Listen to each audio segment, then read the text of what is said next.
Here with me today is Lisa Grogan. Lisa, how you doing? I'm good, thank you, Michael. Delighted to be here. How are you? I'm doing pretty fantastic. Thank you for asking. Now, before we dive in, what's something about your journey that people are always surprised to learn?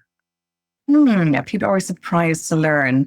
Well, I mean, it's hard to believe, but I'm nearly in the industry 2 decades. How did that happen? Nice. I just can't seem to step away, but it's something I kind of fell into by accident, but I just love it. I really do. I have a background in kind of psychology and coaching and in the dental industry in different capacities for nearly 2 decades. So I amalgamated the skill set with the experience and a dental coach was born. So Awesome. Okay. So for 2 decades, you've been coaching dentists. I started out, a dentist came over from the UK to Ireland. It was myself and himself. We opened up a clinic. It was one of the biggest cosmetic clinics in Ireland at the time. It was so exciting. I had never seen cosmetic dentistry at that level before. It was just incredible. We got a lot of celebrities in and high-end people. And to see the transitions was just addictive. I think that's probably what has kept me in the industry. Like, we do change people's lives. There's no question about it.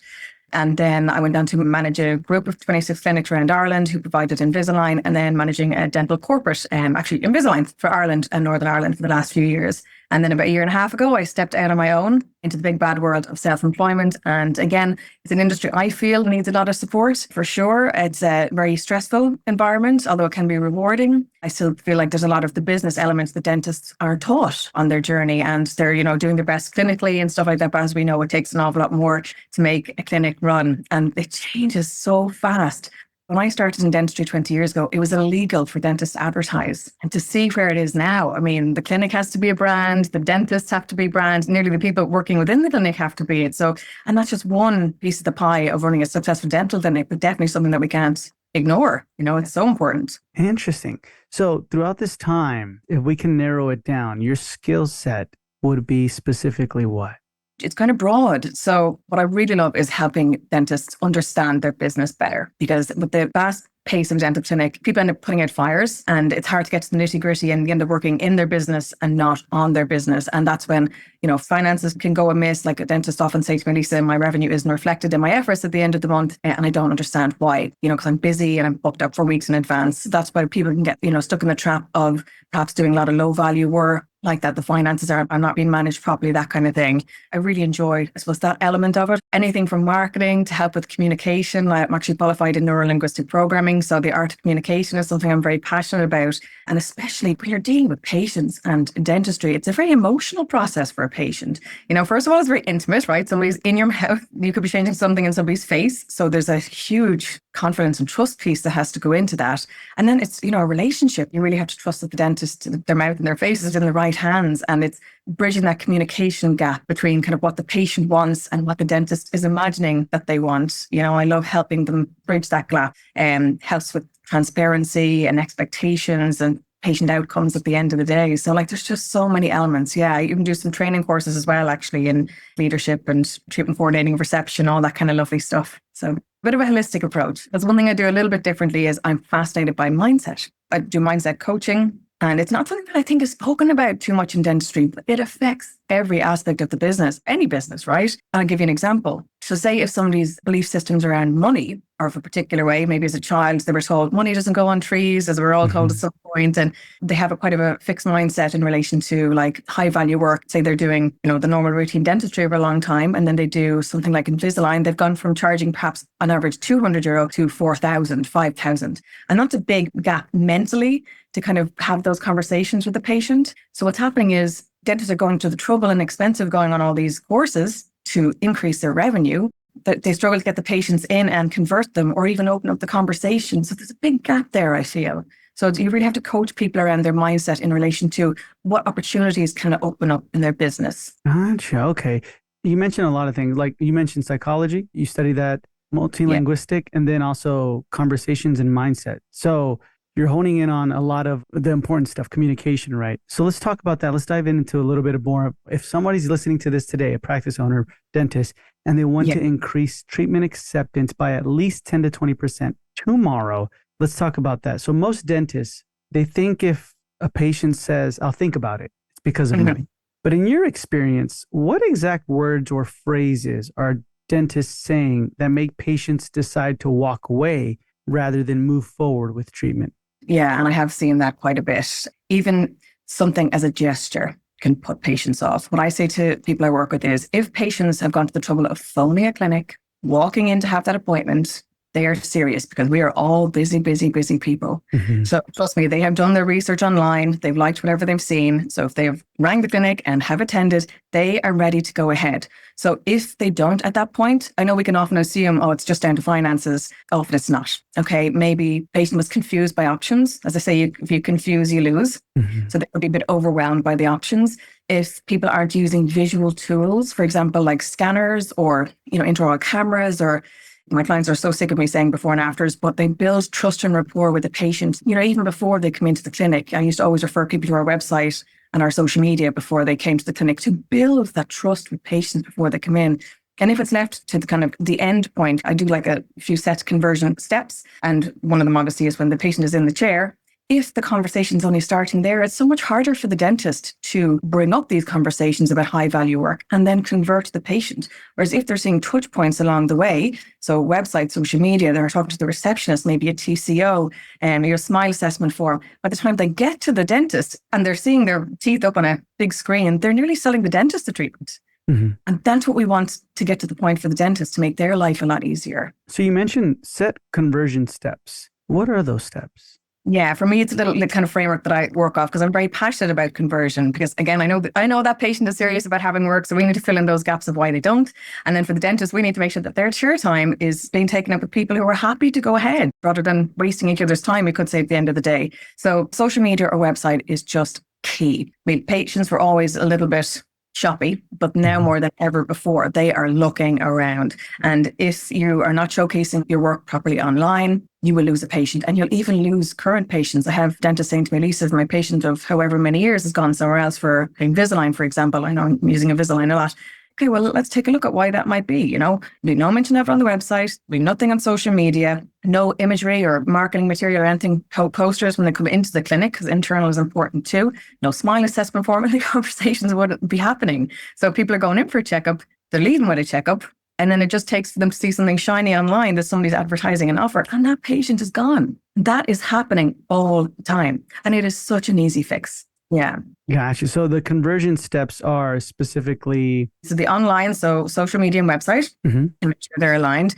Then the really big one is when they contact that clinic for the first time. So if it's by email, somebody needs to pick up the phone and get back to them. Okay, if they're emailing 2 or 3 places, the clinic who picks up the phone and speaks to that human being is going to get them in the door. Okay, that person on the phone is just such a key element. I actually teach reception training, and it's something I'm really, really passionate about, because I did it for myself many years. We're very high end, and I had to objection handle a lot.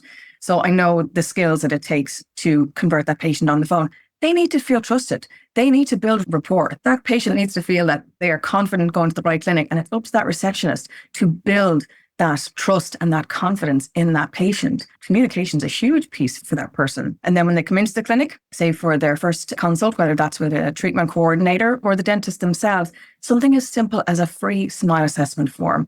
I love this little resource. Again, it's free. I've even a free one on my website. It's just a simple questionnaire, but you're getting to the heart of what the patient wants. It's interesting, like patients come in and they get a little bit nervous, as we know. So they end up forgetting to ask the questions. They end up leaving just as quickly as they can. Even the dentist can be the nicest person in the world. The nerves can get in the way. So the patient leaves without asking the questions, and the poor dentist then is none the wiser about what they wanted. So with this little resource, they tick boxes, and yes, I don't like a black line above my crown. I do look like I'm missing a tooth when I smile because of an old black filling. It's questions like that. You're bringing it all to the forefront of their mind, of what plays in their mind when they're outside of the dental clinic. This little form made us absolute thousands, but more than that, yes, it definitely helped the revenue, but it helped the dentist with their conversations and build stronger and better relationships with the patients, asking the right questions. So that's part of the conversion steps, right? The smile assessment form. Yes, that would be part of it, exactly. And then obviously the consultation. So when they're doing their first consultation with the dentist, and then their review appointments, we have to remember we need to maintain that level of customer service throughout. Once they're in treatment, we need to make sure that everything is going nice and smoothly,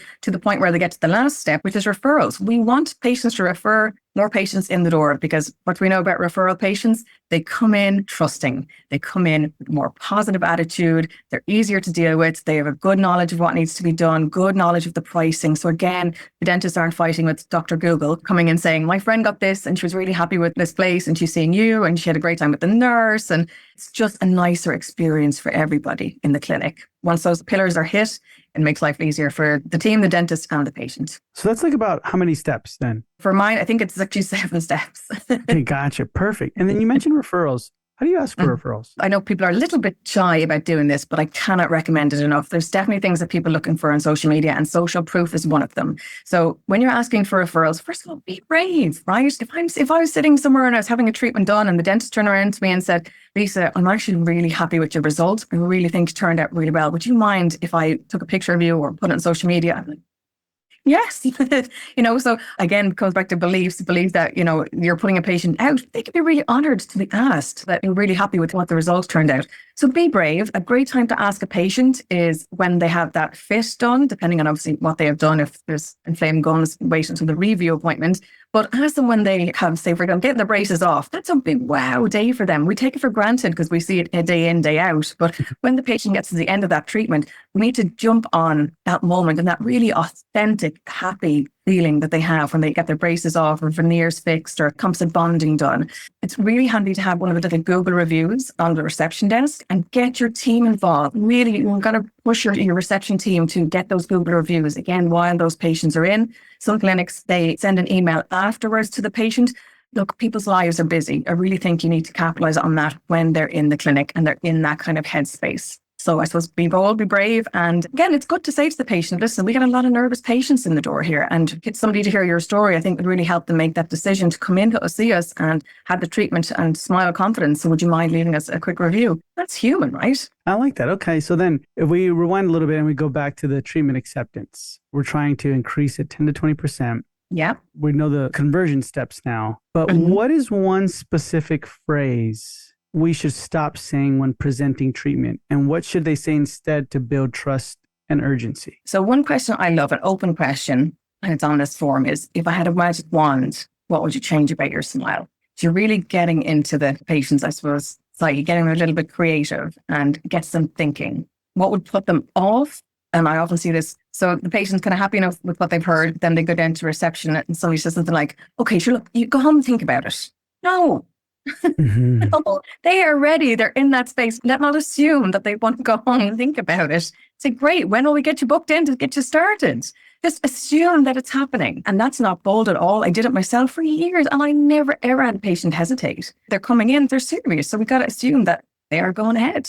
Interesting. So the thinking about it part, that would be more like the person's mindset, right? Like, so if I say like, hey, go home and think about it, that's more me thinking like, hey, you probably, because I couldn't, so you probably can, kind of a thing, right? Would you say? Exactly. It's total money mindset. They're kind of like, I know this is a big investment, so I better give that person a little bit of space to go and think about it. But like that person has been prepping and priming their whole mind and they've done their research, prices on their website. They have a good idea what it's going to cost. So like they're ready to go ahead. So let's not talk them out of it. Or I've seen people at reception saying, no, it's very expensive.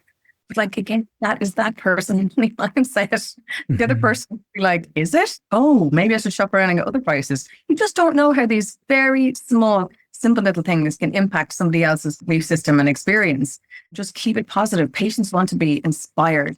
They want to build that trust, feel that confidence. And once you can do that throughout their journey, you will have very happy patients and it'll massively help your conversion rates. And self-worth is a big thing, I see a lot of dentists going on these, again, expensive courses, and then they're waiting for this perfect patient to come in the door or to ask about this expensive treatment. Well, let's be honest, that just doesn't happen, right? There is steps that have to go through before that can happen. So often dentists don't have the conversations. And then as we know, confidence goes down after a while. And a lot of these courses that they go on end up going to waste. But there's ways around it and there is a strategy. So if everybody listening to this and that has happened to you, so please don't worry, like it's very easy to pull back anything like that and just build up that confidence. So there's plenty of hope there. Interesting. So without trying to feel salesy, what are the exact 3 micro steps, small steps you would have them implement immediately?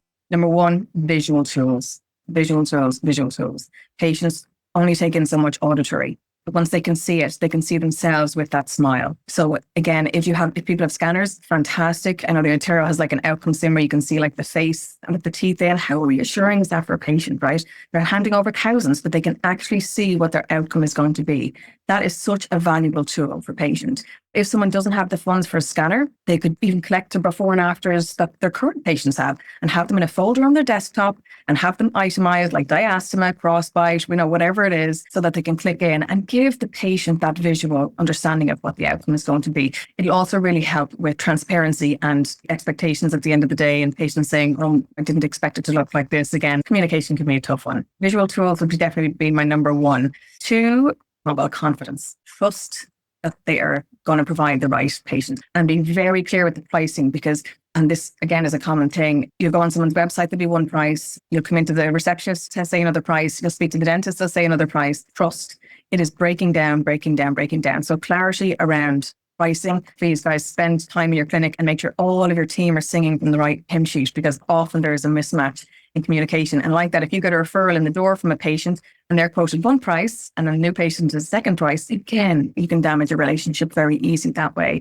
Plus, having that uniform pricing will help your reception team have that confidence on that phone when talking to those patients. They feel at all that they might get it wrong, they'll shy away from the conversations. And if you're at the end of the phone waiting to kind of get this confidence from the reception team and they're getting a bit shy and shut down conversations around money, it can just be disastrous for conversion rates. Absolutely disastrous. And they're just coming in a bit hesitant, which we want them feeling good about every step of the process throughout. That's my assessment form. I just think that's a game changer. They're just asking questions. And I don't know about the US, but in Ireland, we're a funny bunch. We don't seem too vain. Mm-hmm. A lot of patients don't ask about the work. Whereas on this little form, it's like, tick a box. So it's nice and easy. They just need to tick a box. And I guarantee you guys, patients will turn around to you and say, oh, I've been meaning to ask you about that. Oh, I didn't realize I could do something about that old crown. Oh, I didn't know you did teeth whitening here. Like, these are how the conversations will start to change in-house. And that's how we, again, generated thousands off the back of that simple little form. So that would definitely be a recommendation. If somebody's not comfortable talking about a treatment outside of what a patient comes in for, this form is your answer. And we can get the form, you said, for free? Yeah, I can email you a link so that you can share. Absolutely. Awesome. And with template, so someone does like facial aesthetics or different things, they can just customize it to their clinic, but it gives them a really good groundwork of what to include in it. Nice. Okay, so that's going to be in the show notes below. Awesome. One thing you mentioned is confidence. How can someone sense that over the phone? Meaning, like, I'm the patient. Yeah. I'm starting to not feel that you're confident anymore. Me as a receptionist? Yes. Or the front office or the person I'm calling. Like, it started well, but then I'm like, okay, the confidence is, how can someone sense that over the phone? Like, what's happening? People are very astute. They can't see somebody, so they are listening to absolutely every tone. You can even sense someone's body language if they're hunched or they're not smiling. That comes across. You'd be surprised. Mm-hmm. How to build that back up, just be very clear in the pricing, have it all nailed down in front of the reception team so it's right then and there. What I think is a really good exercise actually is bringing your reception team into the room and showing them how some treatments are done. So I did this in my training. I actually talked the reception team through what a veneer, how it's prepped, crown, what's the difference between bridges, the options for missing teeth and this kind of stuff. And they're like, this is actually really helping, be more confident now because I understand what's happening in the background. So something as simple as educating your team on how the workings of things in the background, and you don't need to get into massive detail or anything like that. What's the difference between a composite bonding and a veneer? A bridge and a crown, a veneer, all that kind of stuff. Really just go through and do a little bit of a lunch and learn with your team and educate them about all of your offerings. And actually, one other thing is that, again, dentists are great at going on courses, but what they're really bad about is telling people all the great things that they do, right? Or they're investing in this expensive equipment. And again, they're not talking about it. Guys, you've got to shout about it. And if you don't want to, get your team to do it. And I was confident. First of all, I believed in where I worked. I believed in the dentist, and I believed that every patient walking through that door was going to get the best possible care. So that's really important. The reception team has to believe that. People would ring me on the phone. As I said, we were high end, we were very expensive, and they'd say to me, Lisa, I'm just going to ring around and get some other quotes. I said, absolutely. I would do the same myself. What I will say to you is go on their website, go on their social media, and that'll, say a lot about their experience and the work that they do. Also, our dentist recently went on this cosmetic course, blah, blah, blah. Like, I was ready with the tools. It wasn't being sales in. I know it sounds a bit pushy now, but I did it in a nice, soft way. But I was just helping them, reassuring them that they were coming to us, they were the right place. And they'd go off and they'd do their research. And most of the time, they rang me back and said, oh, I look third down on the website, third down on the left. So I was building, again, that trust and rapport before they even came into the clinic. I like that a lot. So then how do you train doctors or the team to use body language or tonal shifts to reinforce confidence in their recommendations? Yeah, go down a rabbit hole at this one. So body language is one of the biggest things. Keep it open. Even when people are on the phone, don't be hunched down. Again, I do an exercise when I'm training is I turn around and I say something when I'm smiling and not smiling, and they can always pick up what I'm saying when I'm smiling. These things, again, they're subtle, but they do come across. So keep your body language open. Make sure that you're like facing the patient, kind of not like this and the patient is here. You just feel too disconnected. So you've got to really connect. Look at the patient. Okay, they're a human being. Have eye contact. Don't be sitting there looking at your notes or typing on the computer, asking questions. That's why I actually love these AI note takers that are coming out now, because, you can leave something on your desk. Claude is a great one, or plenty of other ones out there, but that they can sit there and focus on that human being who, again, all they're looking for is reassurance and to be inspired that they're in the right place and they're going to get this lovely outcome and they're going to have a great life after getting their teeth done. We have to connect with them emotionally more now than ever before. There's so much psychology that is going into treatments now, and I know really upping your emotional intelligence in relation to communication and that kind of side of things. So yeah, just smile at the patient, ask them questions, be curious, ask them what they want rather than telling patients.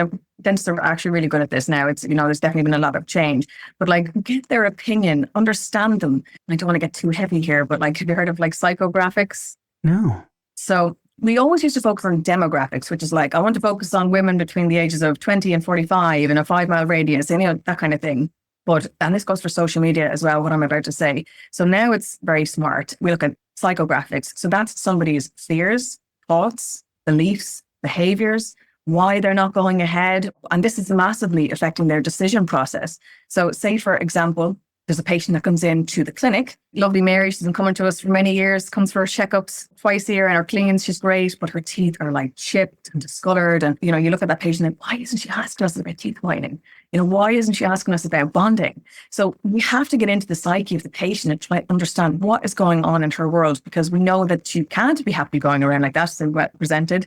We have to say, look, maybe she's afraid that you've Love Island in the States, that program. Love Island, TV show, right? The reality program, but they're all beautiful and big white teeth, Hollywood fabulous. Yeah, we have it. But like, if Mary's her 50s and she's like, I don't want to look, I have big white teeth. Something natural could be very important to her, but she thinks that everybody who has veneers done or has constant bonding is going to look like those people on TV. So again, that's a belief system that she could be holding on to that's stopping her asking about treatment. Or she could have a fear around not being able to afford the treatment because she hasn't been educated about payment options or what's available to her. So it's kind of looking at these aspects of trying to understand what is holding that patient back. As I said, they're in the chair, they want it done. So we need to go a little bit deeper and uncover what is stopping them. Interesting. So psychographics. And you said that's with fear? It can be their thoughts, their feelings, beliefs, behaviors, values. How do we dive into that more? Because I honestly feel like, Lisa, that might be more important than demographic. You know what I mean? At the moment, it's way more important because you are building so much stronger relationships. And this is a human skill, right? This is not isolated to dentistry. If you can connect with somebody and really understand them on a deeper level, it's a game changer across the board, right? Again, it could be a mum who feels like she's too old to have her teeth straightened. She'll spend all the money on the kids, but she feels that she doesn't deserve it. Whatever it is, I've heard crazy stories throughout the years of why people decide to have treatment and decide not to have treatment done. So it's up to, I feel, us now that there's that understanding to be asking kind of questions. Is there anything that's holding you back? Do you have any concerns? Again, if I had that magic wand, what would you have done? Why aren't you having it done? And it's okay to ask these questions because it can cover a lot. I like that. I like that a lot. Kind of grouping everybody depending on their psychographic. Like, okay, these people have a fear of this, or these people have thoughts like that. And then you kind of can create a campaign for each specific thing. Exactly. It's an exercise I do with people. So it's kind of like, what are their unhelpful beliefs? Can't remember the actual steps now unless it's properly in front of me. But then kind of what are the unhelpful behaviors or maybe that they're holding on to, or what actions are they taking that maybe they think that this is going to work? For example, they're buying teeth whitening toothpaste in the shop and they think that's going to whiten their teeth and it's not working. Probably won't work in my dentist either. But obviously the way they have in a dentist is so much more, advanced. But you just don't know what people hold on to. Interesting. So then with that, the unhealthy beliefs and what they're holding on to, let's flip it to the practice in the team now. Mm-hmm. What have you seen where maybe practice owners, dentists, or their team are holding on to these unhealthy beliefs about like either treatment or themselves or the team as well? Oh God, there could be so much in this. Okay, so obviously I've discussed the finance a little bit. And again, the dentist could say one price and then they come out to the receptionist and the receptionist could say something like, I know it's very expensive. They're nearly apologetic. We need none of that. Okay. And then they go into over explaining mode. Oh, we charge this because blah, blah, blah. Don't get into that. The price is the price. That's it. Or it can work the opposite way. I've seen dentists giving discounts. Again, I feel this is a self-worth piece, giving discounts to the patients. And I was one clinic I was working with, and they gave so many discounts in 1 year that it was the equivalent of one person's salary. So again, that's really unhelpful belief. That's kind of flip side of it. What else within the team? So confidence, massive. Again, people going on these courses and feel like they have to be perfectly ready to carry out this treatment. Whereas you need to get in as many patients as you can just after doing a course of whatever that treatment is. Offer them discounts, get in friends and family, get in patients that you're comfortable with and offer them a better price, whatever it is. Start off slow. Get in there while your confidence is higher, because it's only going to dip like this. If you want to implement something into your clinic and make it as successful as possible, you book patients around your course. And I know that can seem daunting. Totally get it. But I promise you, it will help your confidence go up straight away. And it'll help the team as well be involved because they'll want to support you. And actually, that's a big thing. Whenever you're doing anything, make sure your team are part of that vision, because the strongest teams, it is a team effort. You know, dentists sometimes have this vision and they trying to row the boat on their own, but by create change within the business, it can be really hard. So try and encourage team meetings. Again, get their input. There's little exercises that I do with them and with teams to kind of get everybody's input so they feel part of the solution. And that's a big thing. Interesting. So a lot of mindset shifts, right? When it comes to this and changing it. So then I feel like that has to do a lot with like from low ticket, high value work and patients, right? So like understanding why they're stuck in a low value dentistry and the exact operational or marketing shifts needed to fill their schedule with profitable cases is important for this. So let me ask you, most dentists, sometimes, not most, but what if we think the community can't afford high value treatment? But you've seen practices transform this overnight. What's usually the real reason they're stuck doing cleanings and fillings instead of $10,000 to $20,000 cases? A few things in this. Well, belief system is one. We can be stuck in our ways. Confidence in open up the conversations, showcasing your work online. If a client came to me and they said to me, Lisa, you know, I want to do high value work. I don't want to be stuck doing the low value work all the time. The first thing I would do is I'd be like, we're setting you up a marketing strategy. We're pulling out your USP, you know, your unique selling proposition. We are pulling that out. So again, it's really transparent about their experience, what they're doing. Then we educate the team because it's whole team effort, but we get as many before and afters as we can online, visuals within the clinic. People come to me and say, you know, I want to be a high-end clinic. And when I do a bit of an assessment into their treatments they're carrying out, there's often no high-end work happening. There's no marketing strategy, or the team aren't educated on the high-value work, so they're not opening up these conversations on the phone. Like something is simple, right? And this is so simple. When a patient rings a clinic to book a new patient or an existing for a consult, the reception team asks them, are you booking in for a general checkup, a cosmetic consultation, or an ortho consult if to do ortho? Straight away, they have opened up a conversation rather than somebody just being booked in for a checkup and just being seen for a checkup. That patient would say, oh, actually, cosmetic, what do you offer there? And straight away, you know, a whole new opportunity has been opened up to educate the patient about something. So again, document it. And when the patient's in to see the dentist, it makes the dentist's life a lot easier. Such a simple thing. Okay, I like that. So then, can you share an example of how changing a practice's marketing messaging or patient intake flow unlock consistent high-value treatment acceptance? Actually, there's a brilliant example. I interviewed a dentist recently. I met this dentist when he was an associate about 6 or 7 years ago. And then he left there to set up one chair NHS practice. And within, I think, 3 years, he had a beautiful 5-chair clinic, state of the art. And this guy is in the north of Ireland. He has people traveling from the south, the east, the west, the UK, all over, literally because of what he puts on his social media. And what I love about him is he's not a sales guy at all, right? He is so lovely and down to earth, and he was really open to sharing. And he doesn't spend a fortune on marketing or anything like that at all. Influencers are coming to him. Patients are coming to him, selling him the treatment. He's like, Lisa, I don't have to do anything, because he has built up such a strong before and after and presence online. It's just the most incredible journey, and I just love it. If he can do it, I feel like anybody can do it. His message was so powerful. What was his messaging? I could send you his link if you like, so people can take a look at his website and his social media. People would say to me, oh, sure, look, he probably spends a fortune on marketing. He doesn't. He just focuses on before and afters. He was very smart, actually. He got a lot of his team in treatment, documented their journey and got them to talk about it. So patients were relating to the clinic, because people love people at the end of the day, and we're nosy, right? We want to see what's happening in the background. So when we see the teams having the work done, again, there's a level of confidence that's built just by doing that. But it really showcased, and they were able to relax and ask the questions the patients want to ask and be honest about how they were finding the journey and that kind of thing. So I thought it was really, really clever. And again, building trust as he went. So it was really good. Yeah. I like that. I like that a lot. So then give us three, if you can give us three specific indicators in a practice that they're unintentionally repelling profitable cases. Number one, have to look at your website. How many views are you getting to your website?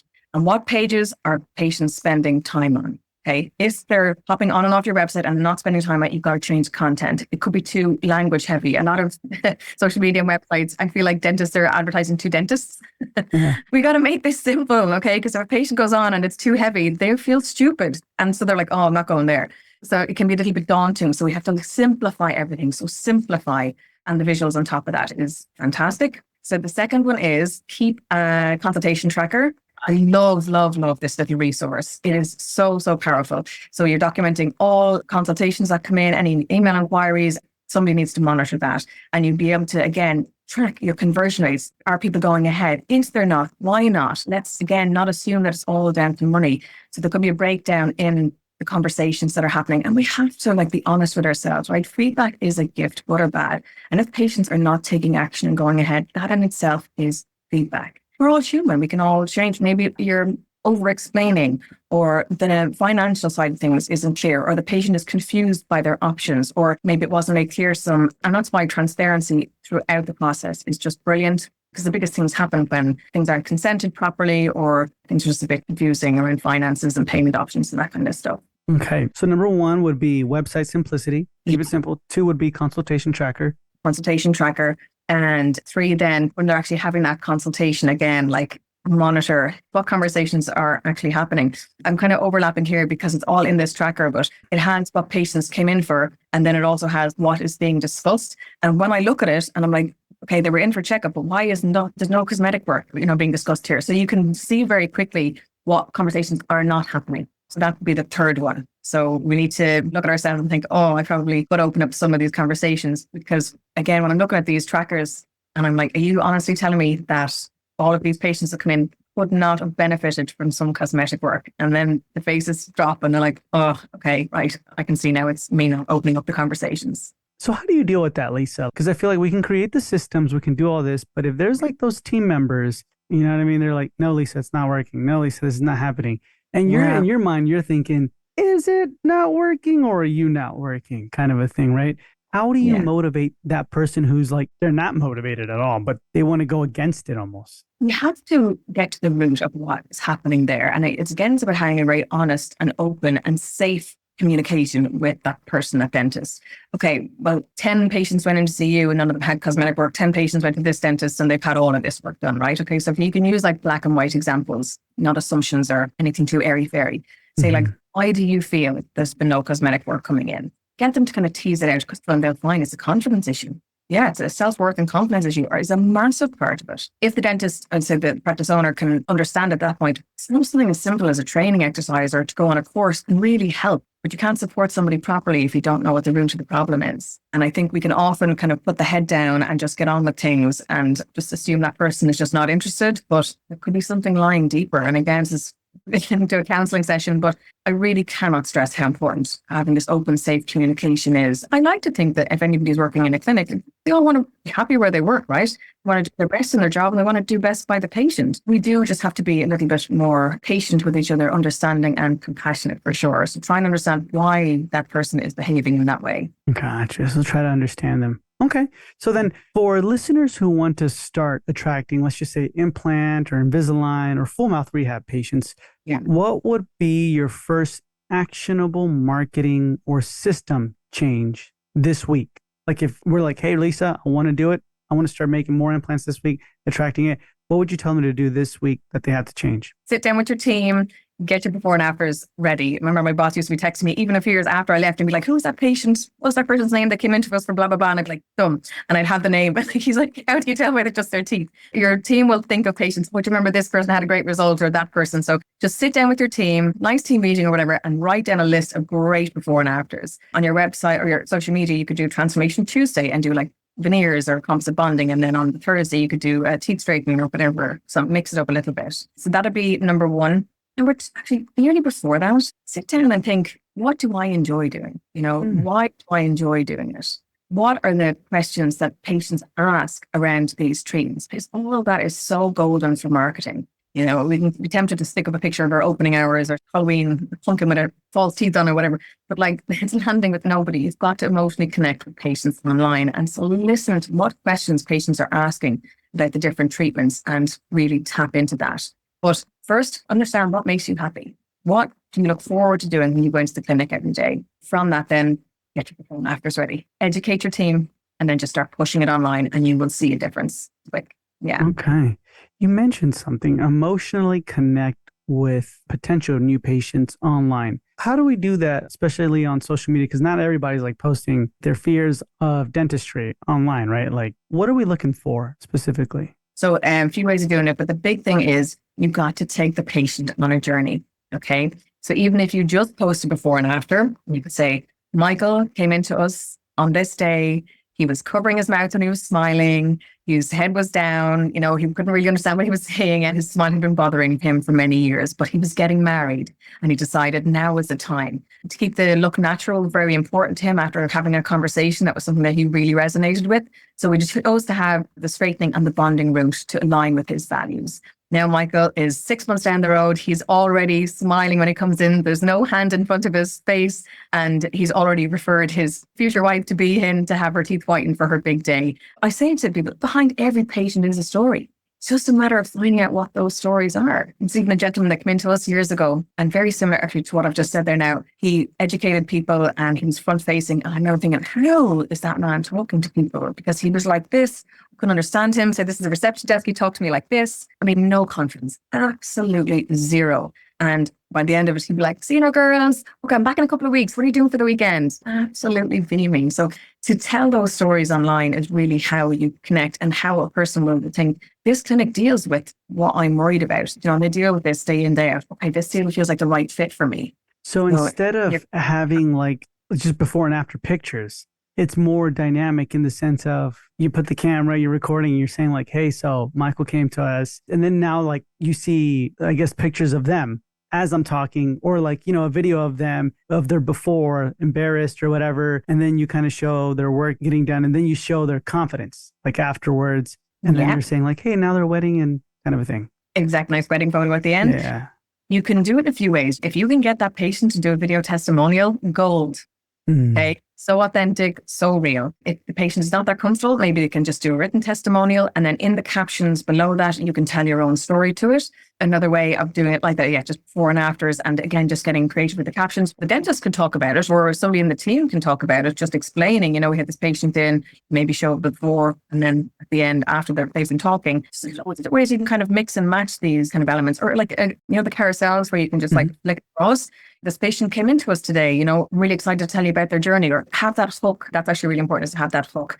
Somebody said to me the other day, it was like 0.7 of a second now. That's the case. Insane. It used to be the first one to 3 seconds. So like our attention spans are just getting really frightfully short. But if you have a hook saying, and being specific, actually, this is really important. Don't put up stuff like, would you like a nice smile?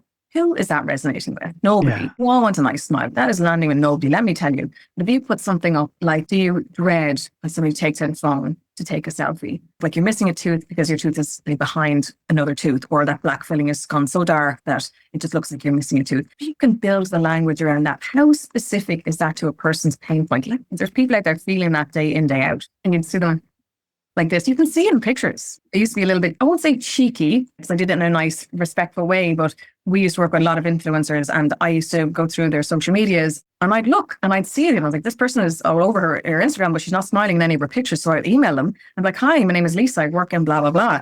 I notice you aren't smiling in your pictures. Maybe this is something that I could help you with. And I'd give them a little bit of the background. Loads of people like, oh, thank you so much for reaching out. I mean, the worst thing that ever happened was some people didn't reply, but an awful people came into us off the back of that. And that's how we got so many influencers in the door, was the referrals and getting the name out there. And it just blew up. Like, really, really works. You have to be a little bit brave, you know? Nice. That's a good way to get influencers. And with the influencers, do you give them everything for free, or how does that work? So there's different ways to do it. And I would say to be very mindful, okay, if you are going to be working with influencers, there's some of them that are absolutely brilliant, but there is some that will take advantage. Okay. So you want it to be nice and organic as well. You don't want it to seem very false and pushy. So it's finding the right people, first of all, that you want to represent your brand. And don't always look for the big guys, 100,000 followers. Look for the 10 to 15. First of all, those little guys could be the big guys someday. So start by looking at your local community. And again, chat to your team. There could be a sports person, a hairdressers, a beauticians locally that people will resonate with. When you see the little guys posting stuff, you kind of think they're genuine. Whatever they're saying is coming across more trusting, rather than something about 100,000 people automatically assume Ashley's getting paid to say that. So it's important to kind of look for the smaller guys as well. What you could do is, I mean, some people, yes, absolutely, you can give away the treatment for free, but you can tier it as well. So depending on, again, of their followings, maybe if they had 10,000, you could give them $1,000 off treatment. If they have 20,000, you could give them 2,000 off. That could be something that people do, but just be quite clear with your expectations of what you want them to do when they're in the clinic. There's nothing worse than them coming in and walking straight out, right? You need to make sure that they actually are tagging the clinic and doing videos for you guys, and that you can use the videos for a long time on your website. So you're not limited to just have it for, say, 6 months, for example. You know, things like that you need to be mindful of. But it really helps, guys. It really helps build up your, whatever it is, that treatment, the cosmetic side of the business. It massively helps. Wonderful, Lisa. Thank you so much for being with us. It's been a pleasure. But before we say goodbye, can you tell our listeners where they can find you? Absolutely. So, Lisa Grogan, dentalcoach.com is probably the easiest way. There's a resource section. Actually, you'll get loads of free resources and videos on that. And my Instagram is Lisa Grogan _dental coach. But you'll be able to link through my website anyway, and just hello@lisagrogancoaching.com. So nice and easy. Nice. So that's all going to be in the show notes below as well. So Lisa, thank you so much for being with us. It's been a pleasure, and we'll hear from you soon. Yeah, I hope this is of value to your followers and they can take a lot from it. So thank you, Michael. It's been a pleasure.